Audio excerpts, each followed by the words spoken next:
Afternoon, we are now live. Thank you. Good afternoon, everyone. Welcome to today's meeting of Planning Committee South. I'm Councillor Seamus Bennett, Chair of the committee. My Vice Chair is John Fisher. Planning Committee carries out the duties and powers of East Suffolk Council as the local planning authority for the district in line with both planning legislation and the Council's constitution. Fire evacuation, there is no fire alarm scheduled today, so if the fire alarm sounds, please follow the green emergency exit signs to the nearest available exit and do not use the lift. Please go to the fire assembly point at the entrance to Raduna Park in front of the concrete structure. Do not re-enter the building until informed to do so by the evacuation coordinator or the fire service. Could I ask everyone present to ensure mobile phones are switched off or on silent? And please keep microphones muted until called to speak. Make sure microphones are positioned close enough to register your voice and switch them off when you finish speaking. If members leave the room for a comfort break, you must ask the chair to adjourn the meeting. Otherwise, you will not be able to continue participating in the debate or vote on that item. Got two members of staff there, have we? Okay, finally, to those in the public gallery, whilst you're seated, please, you're seated there to observe, and there should be no clapping, calling out, cheering, etc. during the meeting, however high emotions run or how strongly you may feel. In the unlikely event of any exclusion of the public, the meeting will continue to be live streamed, so would remain open to the public, even if some members of the public were excluded from the room itself. I'd now like to invite the officers to introduce themselves. Joe. Thank you, Chair. Joe Blackmore, Planning Manager, supporting on all items today. Natalie Hiskey, I'm the Senior Planner presenting items 6 and 7. Thank you, Natalie. Catherine. Is it not working? Have we got an alternative?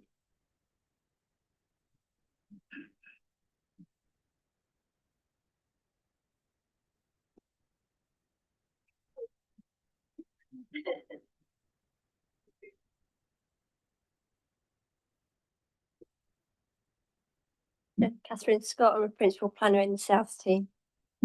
Thank you.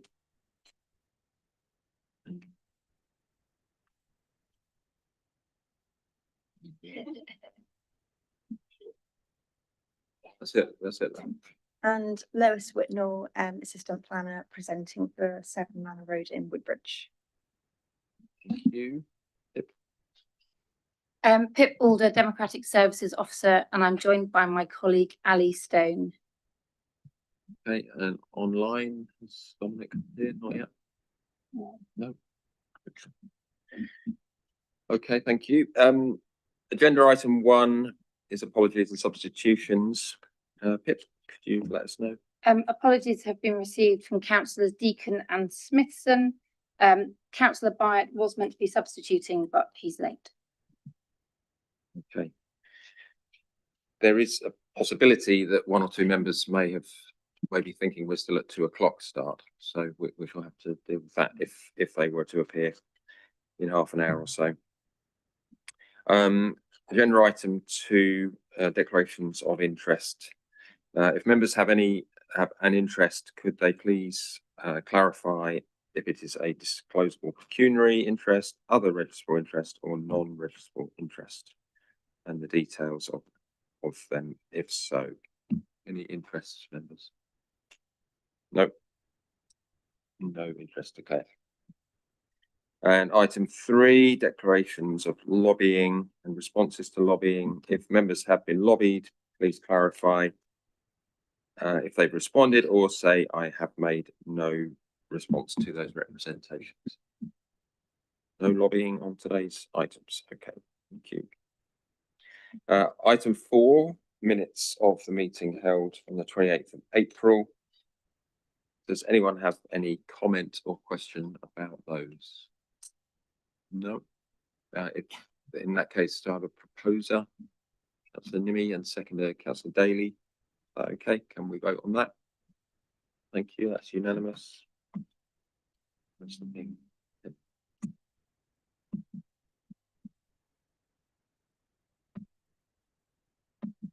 you.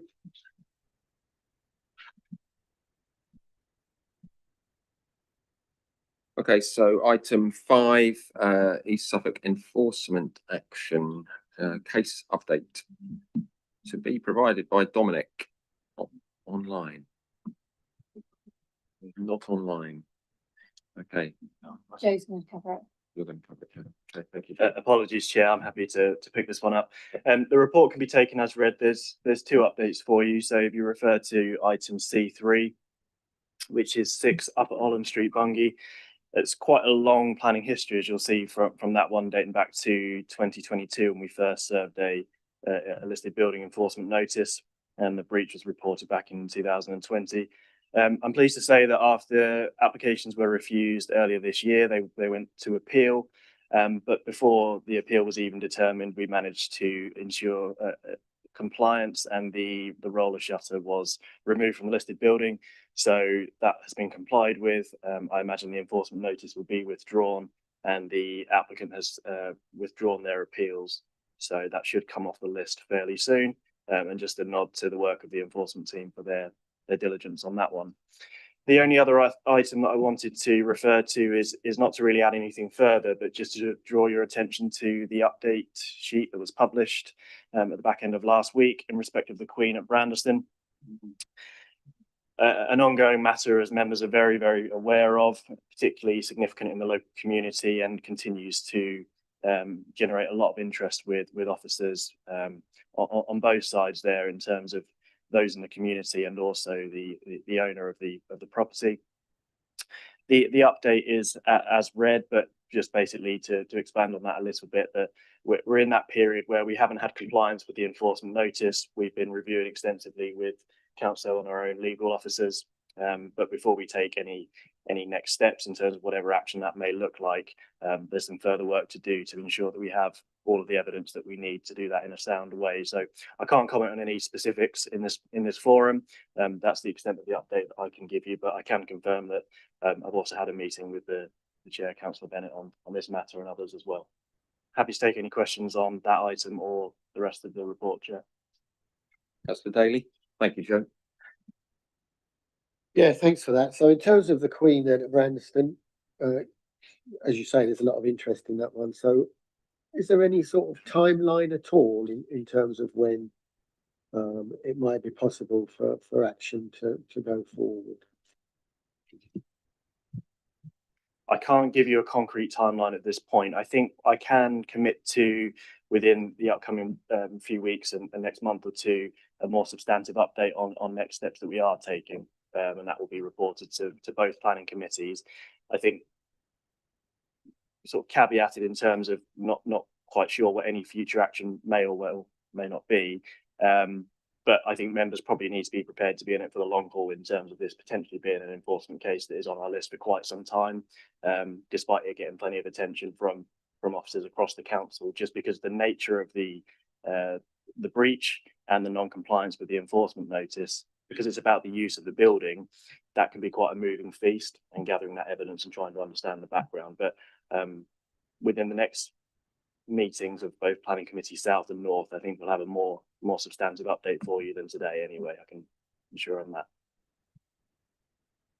Councillor Nimney. Yeah, thank you. I didn't know, was the Queen identified as a community asset, and is there any movement on that? That's sort of just for information. But B2, the old golf shop, Newbourne Road, Waldingfield, is that still being used as accommodation, or is it now vacant and left empty, or do we not know? Thank you. That's correct. The Queen at Brandeston is an asset of community value, and the property has been up for sale on the market, and there was a moratorium period that comes along with that asset of community value nomination. There was an opportunity for the local community to form a group and make a bid on that property. That didn't happen during the moratorium period, but the asset of community value designation remains in place, for now, and I'm sure will need to be reconsidered at some stage, whatever the timelines are for that. Apologies, did you say item D2 at Waldring Field or B2? B, no, B5. B5. B5.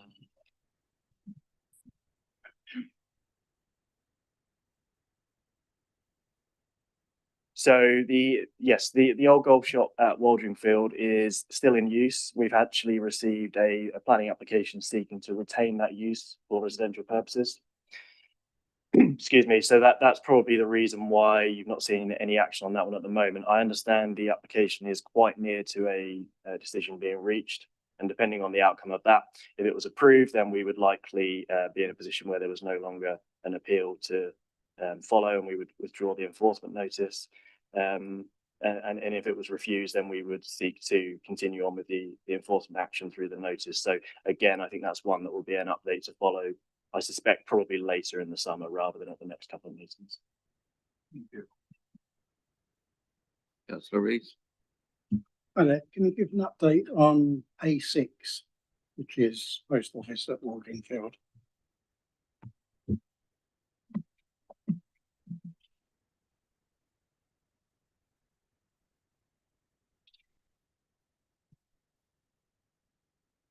I believe the compliance period for that has just ended, so we'll need to go and check.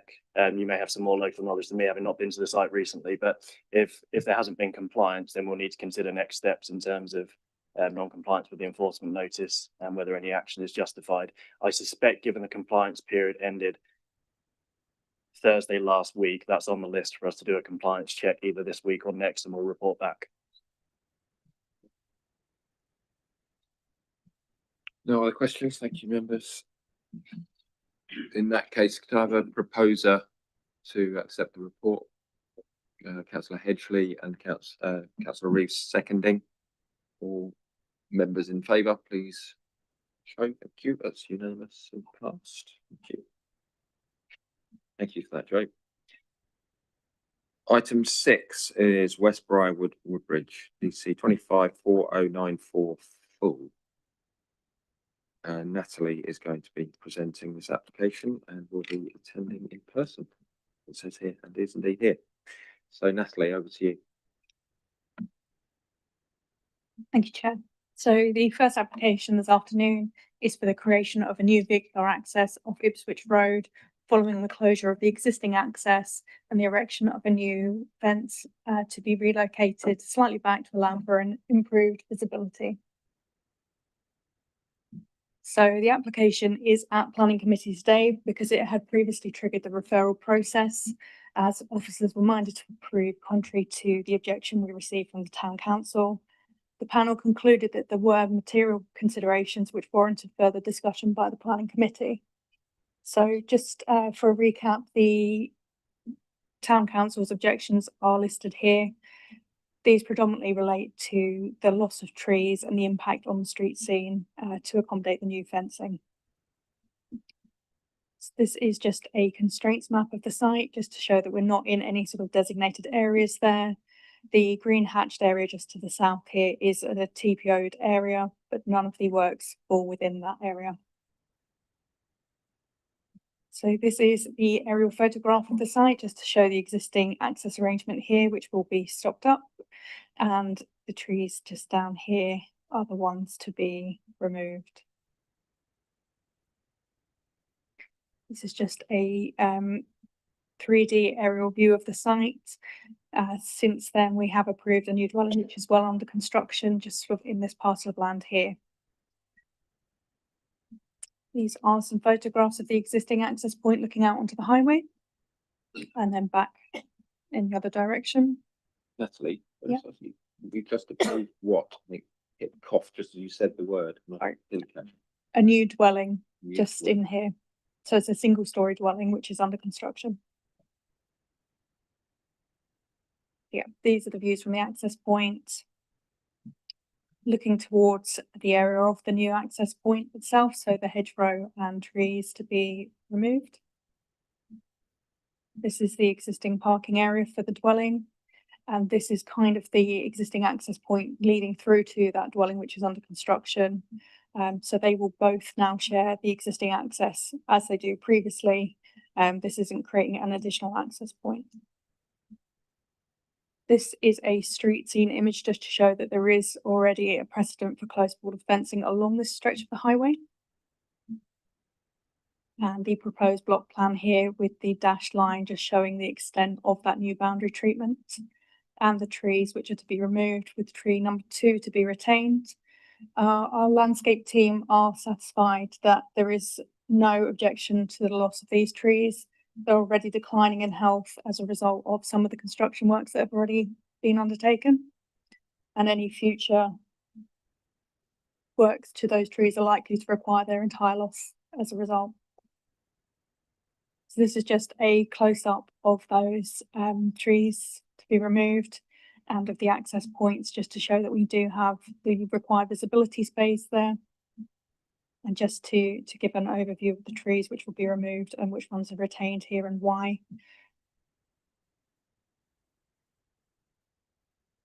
Since we were at the referral meeting, we have received details of the proposed fencing. We didn't have this before to give members certainty of what the street scene would look like. We now have those details which were previously recommended to be conditioned. We are satisfied that the visual impact here is acceptable when considering the improved vehicular access point. So the principle of development is acceptable. It accords with local plan policies. There is no objection from the Highways Authority. We haven't received any objections from our landscape team following receipt of further information on the condition of the trees to be removed. There will be no loss of parking provision as a result of the changes to the access point. There will be no impact on residential amenity in accordance with 11.2. The development is not liable for BNG, although we have got additional replacement planting proposed elsewhere on site to compensate for the loss on frontage. So we are seeking to approve planning permission subject to conditions for time limit, compliance with the approved plans, visibility and parking layout, as well as the gates or any proposed gates to be set back from the highway as recommended by the Highways Authority, and for the implementation of the replacement landscaping. Thank you. Yeah, thank you, Natalie. We have no public speakers or ward members speaking. I don't know if there's any questions members have for Natalie on clarification. Tom, Councillor David. Yeah, thank you for that. So the tree thing, I mean, I'm slightly confused really. So the trees have no landscape value. I'm not sure the local people will agree with that. Our landscape team seem to think the trees have no landscape value. I find that a bit perplexing. How does that come about?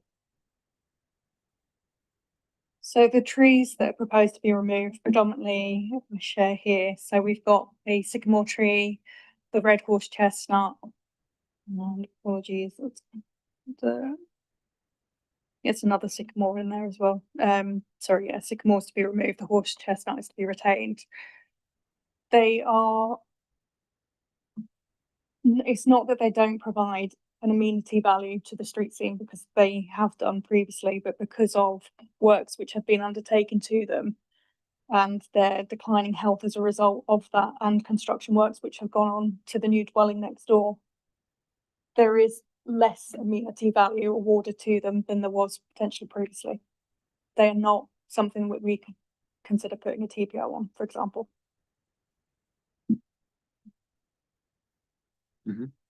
Yeah. So the previous construction then that's damaged the roots presumably, or whacked into their trunks or whatever it is. Presumably when permission was given for that construction, these trees would have been considered at that point. And should that construction not have damaged the trees? But it's like we're not giving the trees any value. I think we ought to.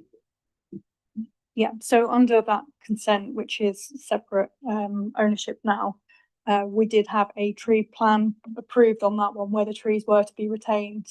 It just has happened as a matter of course of things that have gone on. I think the improved access points here would create a better amenity space for the existing host dwelling, moving the access point away from their property so that they've got a more centrally located access point to provide for both of those as well.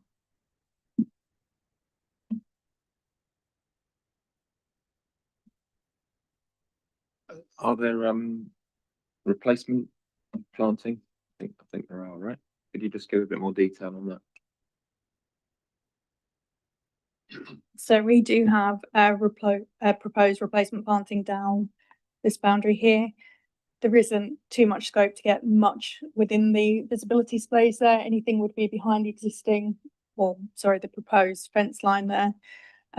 So to avoid sort of the situation we've got now where we're having to maintain those visibility space, they're providing it elsewhere on site. The site itself is already quite well vegetated around the other boundaries.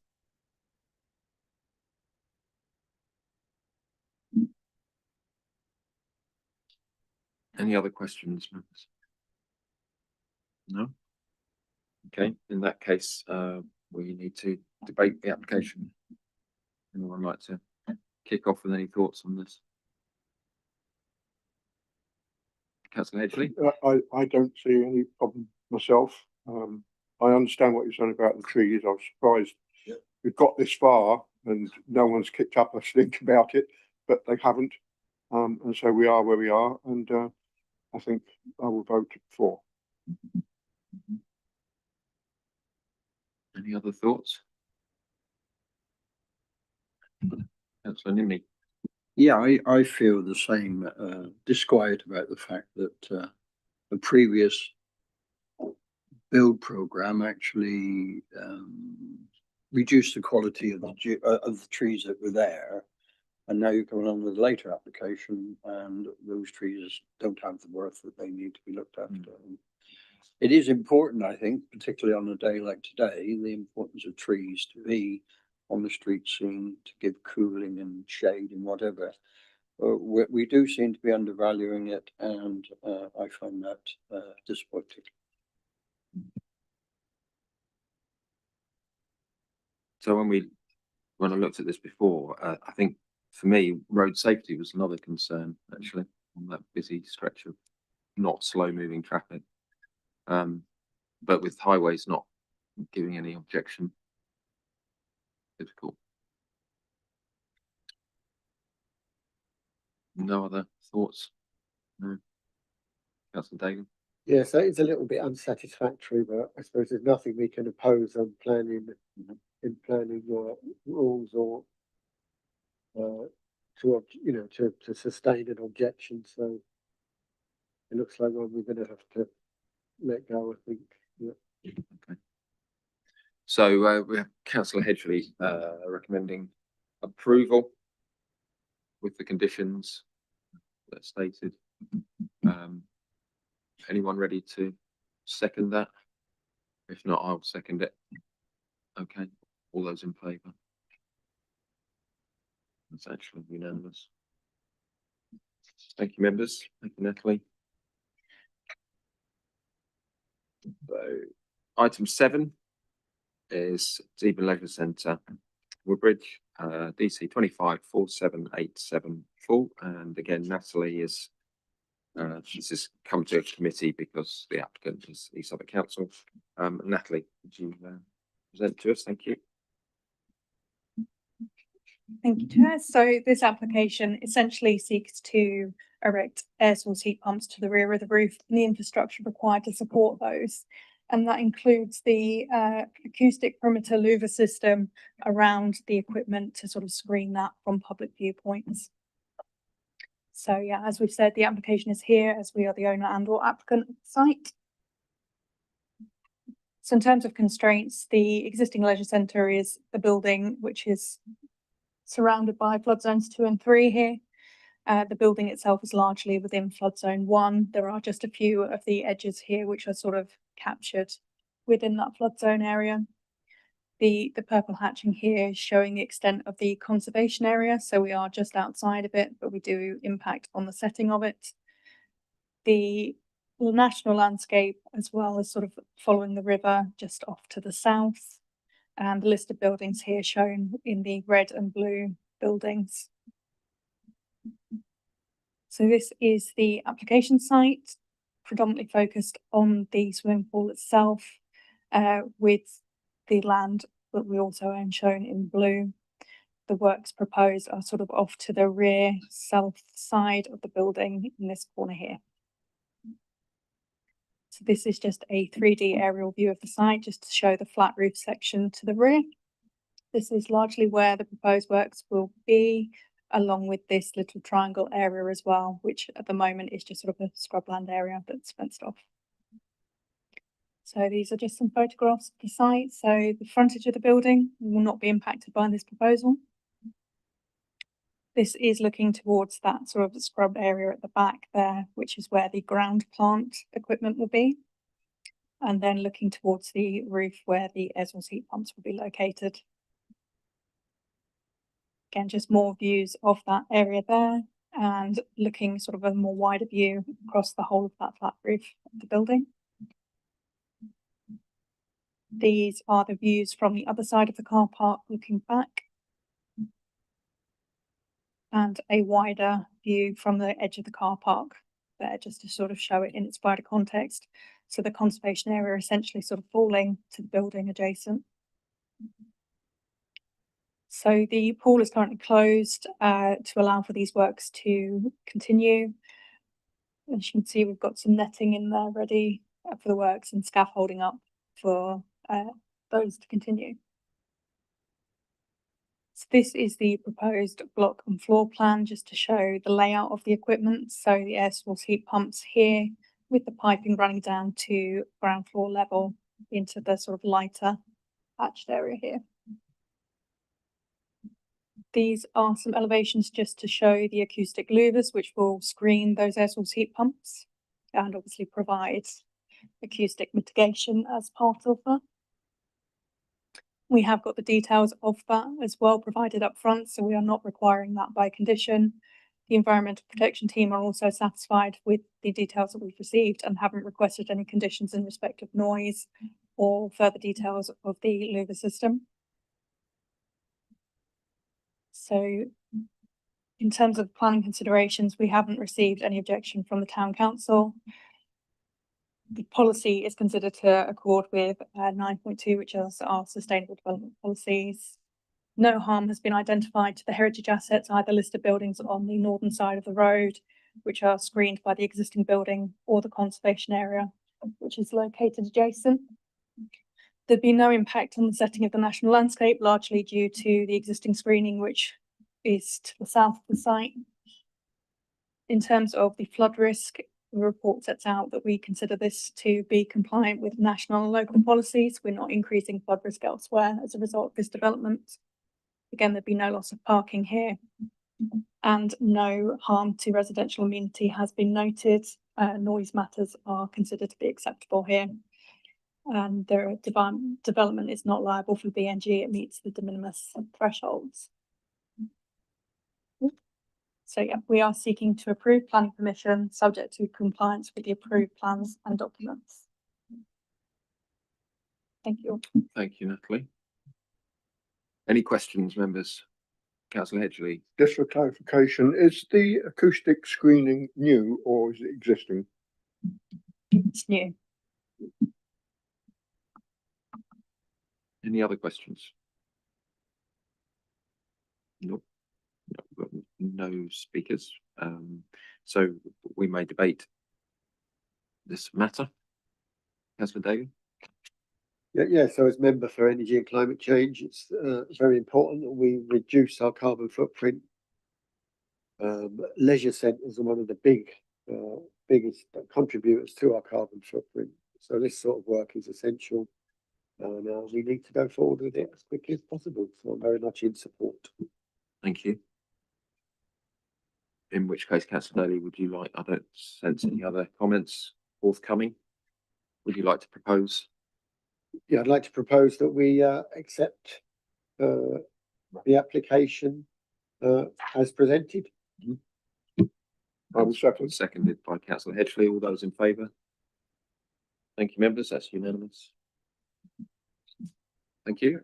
Thank you, Tim and colleague. Cheers. Bye.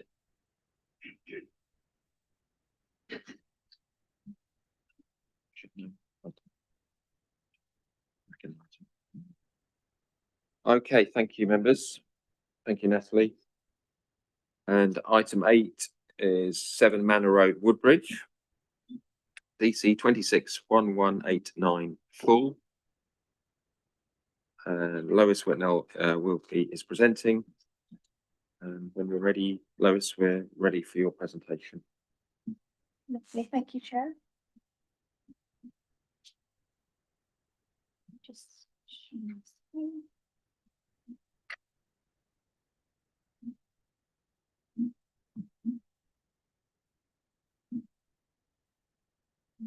Okay. So the presentation relates to number 7 Manor Road in Woodbridge. The application seeks planning permission for the construction of a rear extension to the dwelling, a detached garage within the rear garden, and the erection of a 5-metre long boundary brick wall with a height of 2 metres above ground level. And the application is before planning committee for determination because the applicant is a member of staff at East Suffolk Council. The site location plan, the application property is accessed via Manor Road with the proposed works located to the rear of the site, resulting in minor visibility from the principal elevation. The property is semi-detached and the neighbouring property has been extended to the rear with a broadly similar footprint. And an aerial photograph showing the wider context of the site, including the open field opposite the property. Due to the orientation and the spacing of the surrounding dwellings, there is a limited opportunity for overlooking or wider visual impact arising from this proposal.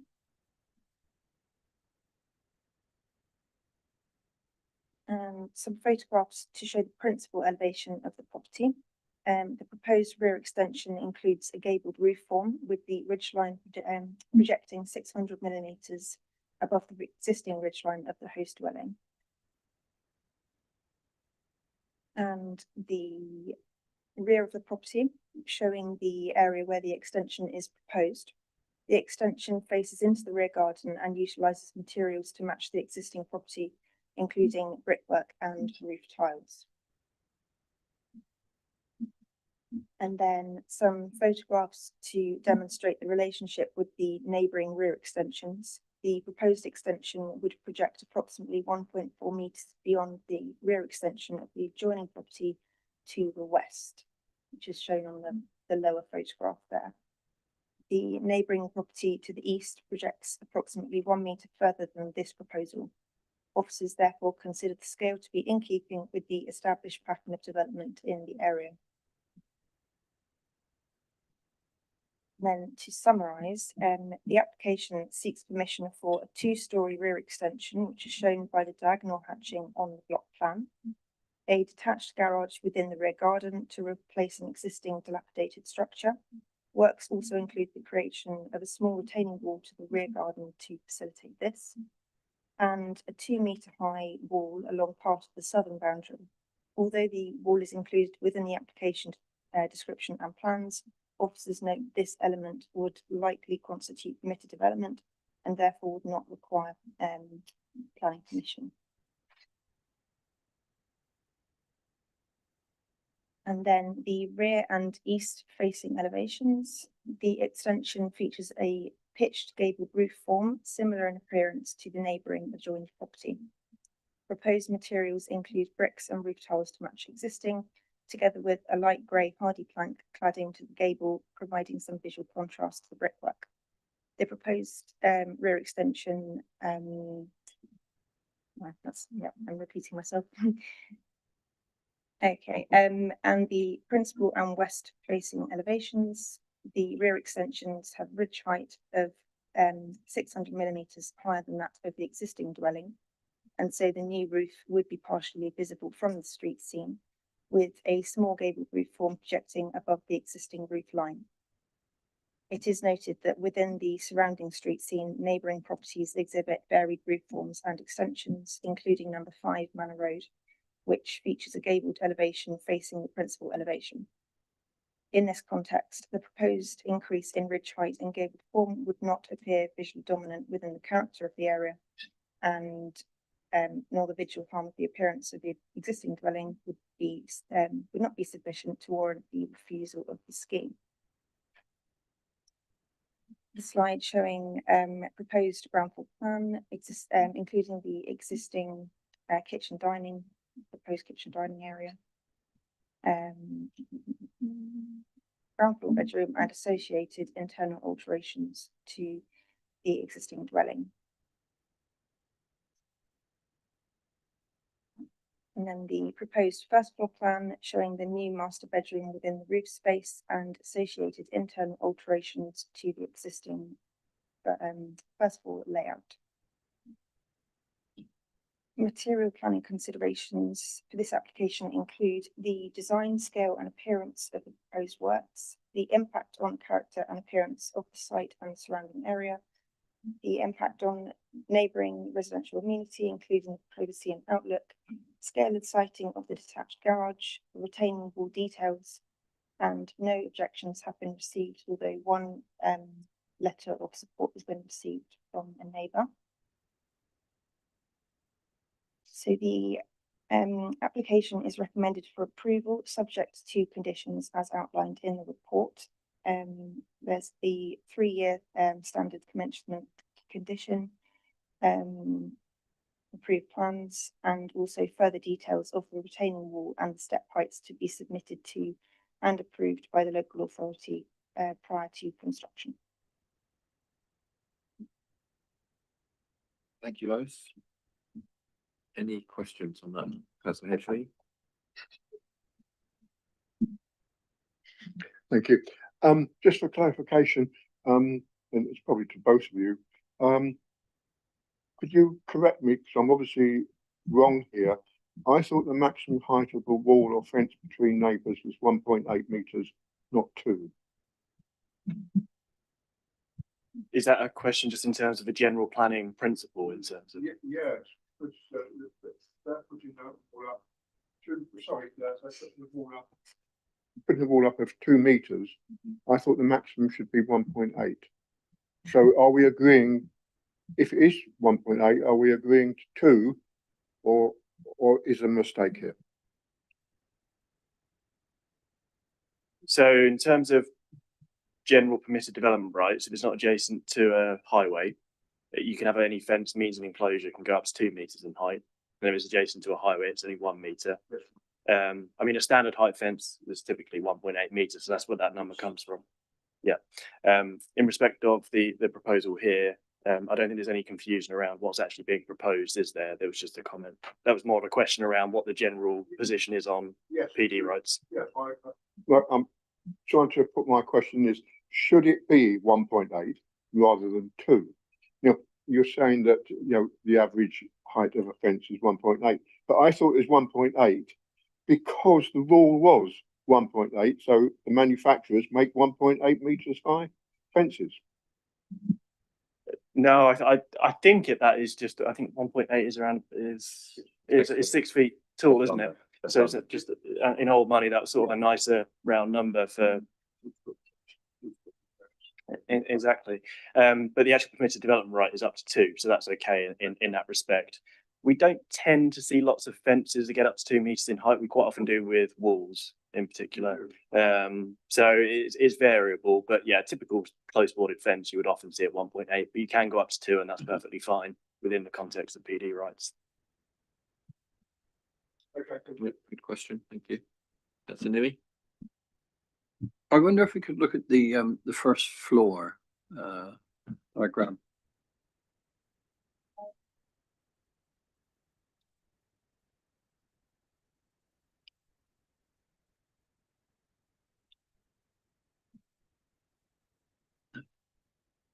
So the bottom part of the diagram is actually a sloping roof, wasn't it?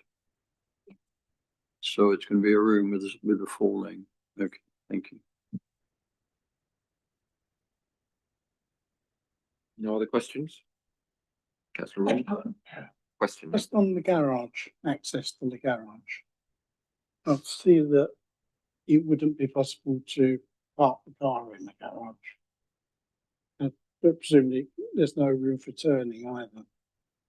Or is there? Yeah. Yeah, okay. We believe there would be room for turning. It would be quite tight, but yeah.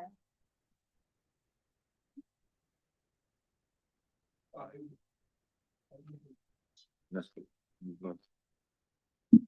It wouldn't be possible to park the car in the garage from I believe, 7.15, yeah. I believe it would be, from, I think it's possible, but it looks like a pretty tricky maneuver to me. I'm not convinced that I'd fancy doing that every morning when I nip out to work or whatever. But I think it's theoretically possible. But what's probably more relevant is that you've got adequate parking in turning areas to the side and front of the dwelling. So and I think we always have to expect that with garaging that it will often get taken up by domestic garden storage. So it's quite nicely shown here with the vehicle presented, but I think we can assume that it may have a different purpose in terms of ancillary storage. You could fit 6 bicycles in there instead of a car. Okay. Okay, no other questions, so should we debate this, members? There's no objections from the town council or the immediate neighbours, and I see no reason for us to object, and therefore I propose that we accept it. 2 seconders. Councillor Daly, I saw you marshalling first. So proposed by Councillor Hedgley, seconded Councillor Daly. All those in favour? Thank you, members. That's unanimous. And passed. I think we're there, aren't we? Thank you, Lois.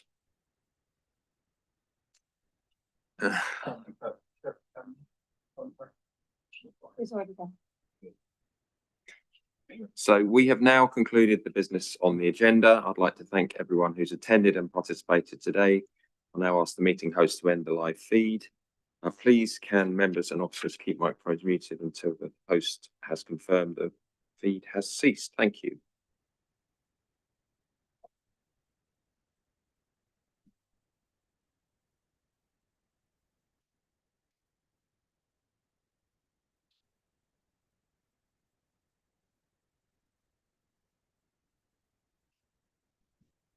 Thanks, everyone.